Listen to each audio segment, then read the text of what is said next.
What's up everyone, OJ here. Welcome back to another video. Today we've got some awesome topics for you guys, but before we get into that, please make sure you hit that like button, subscribe if you're someone new, click that notification bell, and I'm terribly sorry for any background noise or audio issues as I'm still using my other mic and have a different setup going. Now with that out of the way, let's go ahead and get right into this, and we're starting off with this huge rumor or leak that Sora is going to be the last fighter for the Super Smash Bros. Ultimate game that will be revealed on October 5th. Now, according to an anonymous post back on Friday, July 30th, 2021, this person actually nailed the date that the presentation was going to be on well before we knew about the date. Now, this anonymous post on 4chan had this to say: actual info here. I work for Disney Music. Nintendo called last week to request rights to several tracks from the Kingdom Hearts to use in a digital event on October 5th. Sora is the last Smash character. So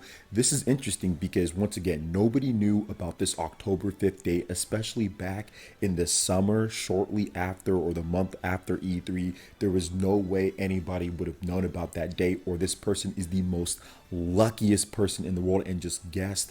But I was trying to look back and see if there was anything that kind of hinted towards an October 5th or October release date for the final Smash DLC, and I couldn't find anything. There was no previous presentations, there was no launch dates at that time, there was nothing that I could tie back to try to discredit this. So it's either this person got extremely lucky with the date, which maybe they did, or they know exactly what's going on here. So this is the reason why this post is getting so much attention, and there's been so many videos and so many things saying that Sora is the last character. I wanted to research it a bit more before I decided to jump the gun on a video. I actually had something recorded, but I wanted to make sure that I did my proper research to see if there was anything that this person could have used to get that date of October 5th. And really, there was nothing that I can find at all. So it does seem like the last Smash character is either Sora or it's Disney related in some type of way, shape, or form. So I don't know. What if it was Mickey Mouse? You can be like, ho, no, I'm joking. Like, we can't be doing that. We can't be having Mickey Mouse Plus.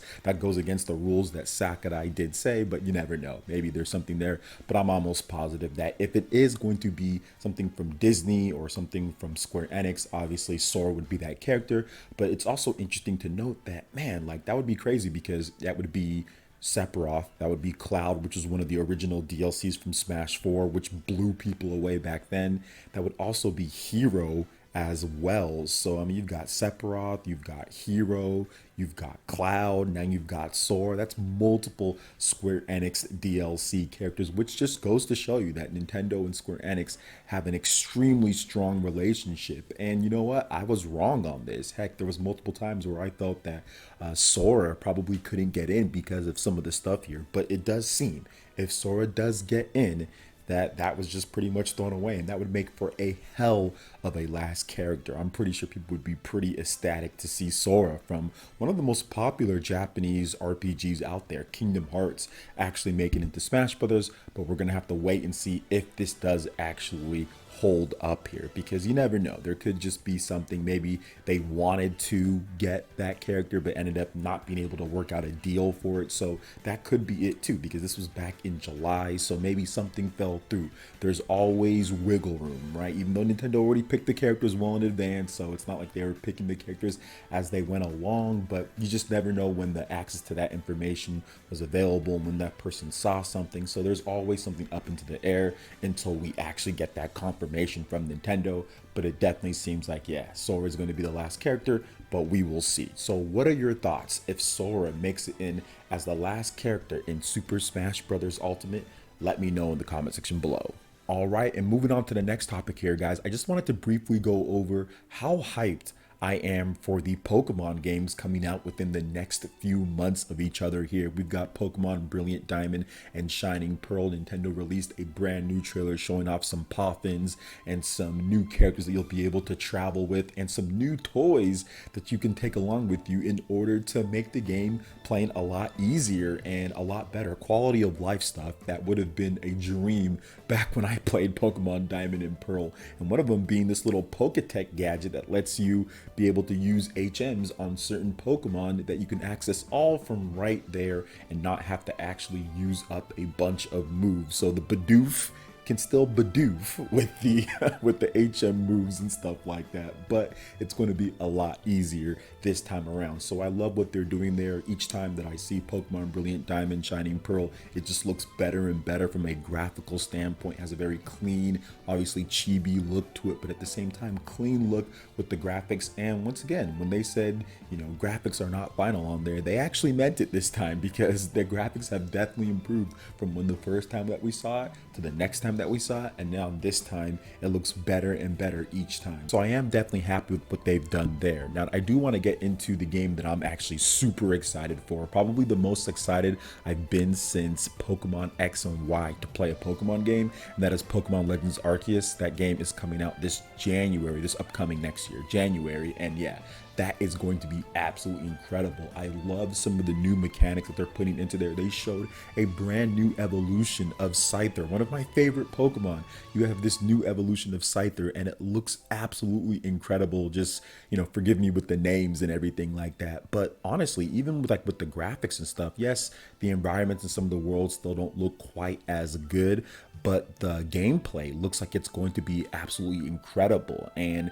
the new mechanics that they're putting in there look to be really cool, and the different types of gameplay that they're infusing with the action and the RPG elements, like the turn-based stuff that the hardcore Pokemon fans are going to love, but then also some of the action things and some of the action elements within the gameplay that can draw in the new base. So apparently the new Pokemon, it's called Kleavor. So Kleavor definitely has a really cool look to this Pokemon. So I am ready for both Pokemon Brilliant Diamond and Shining Pearl, and of course Pokemon Legends Arceus. I think that once again they are doing a good job each time that they show this game, showing off some more mechanics and new gameplay elements to get people excited about Pokemon games again, because after the debacle and so much of the controversy, the 20+ million units sold still, but the controversy that surrounded Pokemon Sword and Shield, I think this is a good rebound with these two games. I think Pokemon Brilliant Diamond and Shining Pearl going back and remaking one of the best Pokemon games of all time, then of course going in the new direction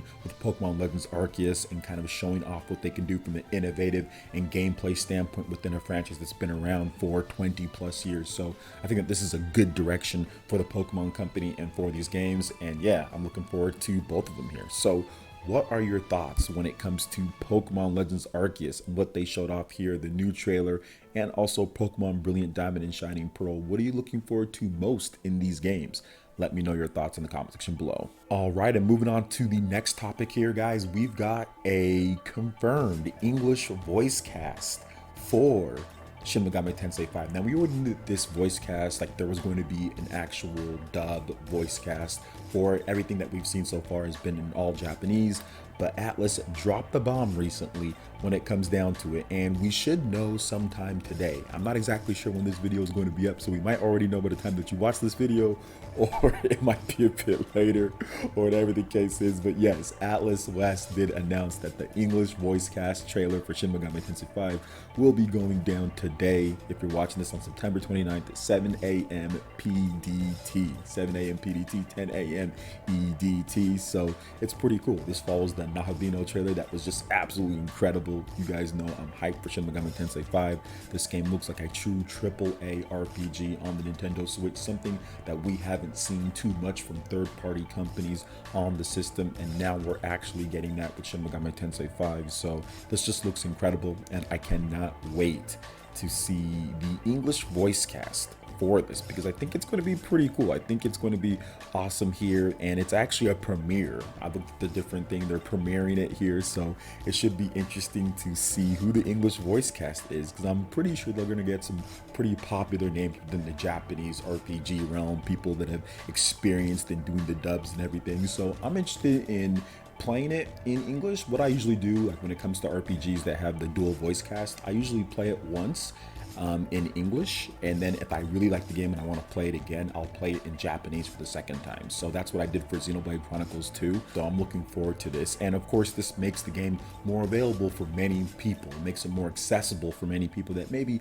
can't read as well and don't want to sit there and read when it comes down to it. So it's good that they're having a dub for it, and of course I'm looking forward to seeing who the English voice cast is for this highly anticipated JRPG. So what are your thoughts on the potential English voice cast here. What are your predictions for who's going to voice who? Let me know in the comment section below. All right, and moving on to the final topic here, guys, I wanted to just briefly touch on the hype that is going on with Metroid Dread. Now, I've been giving you guys regular sales reports of Metroid Dread, how the game is doing, and I'm very happy to report that Metroid Dread seems to be selling extremely well before launch. Then we already knew about a few different things. It was the most pre-ordered game at GameStop after E3, so it looks like it's doing well with the pre-orders. We know that the Nintendo Switch eShop, people are pre-ordering it, downloading, doing whatever they need to do so they can have it available right when it's ready, midnight. I'm pretty sure it'll be a midnight launch, so that will be awesome. But then now also we have a sole first place when it comes to the best selling games on Amazon and also best selling new releases. That pesky Oculus Quest 2 was above it, but now at this point, Metroid Dread is #1 and #1 when it comes to all games being sold right now on Amazon, and also when it comes to new releases, so upcoming games. So that is awesome to see. This is the most hype that I've seen for a Metroid game ever. This is the most hype beforehand, and to be honest, like, I haven't seen any other Metroid game start off this hot when it comes to the potential for people buying it. It's never been a game that's been pre-ordered a lot. It's always been a game that kind of just slogs on, and to be honest, the only reason when it comes to like the best selling Metroid game, which would be Metroid Prime, the only reason why it reached what it reached was because people waited for it to be $20 with the player's choice. Like, if it wasn't $20 with player's choice, the game would have sold significantly less. So people weren't rushing out there and buying Metroid Prime at the $50, which was the MSRP back on the GameCube, you know, the starting price. People weren't rushing out there and buying it for that $50. This time it's a little bit different with the Nintendo Switch,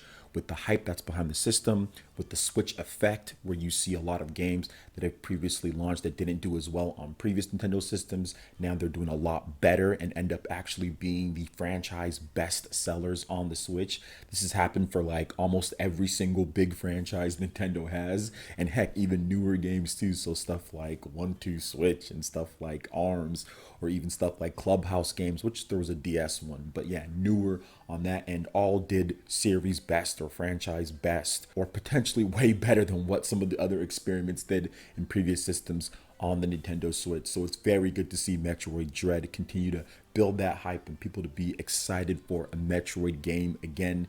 It's been nearly 20 years since we've had the advancement of the story and Samus's new age and something new to kind of chomp on, not any type of remake or going back in time or in between story or prequel, but an actual new game where Samus can move forward and they can close out a chapter, which Sakamoto and Nintendo have been saying. So very excited about that. But Metroid Dread is almost here, so we're going to have to wait and see exactly how things shape up, but I think it's going to do extremely well on the Nintendo Switch, and I'm looking forward to it being the new standard when it comes to Metroid games, the best-selling Metroid game in series history. I think that this Metroid Dread is going to be it, only to be topped by Metroid Prime 4 whenever that does come out. So what are your thoughts on all the different topics that we discussed here? Let me know in the comment section below. All right, guys, that wraps it up for this video here. Check out the links in the description. I've got a membership page. Go ahead and become a member if you want some access to cool perks, rewards, benefits, and Discord access. Also, make sure you hit that like button if you forgot to do so. Subscribe if you're someone new, and we will see you for the next video. Peace.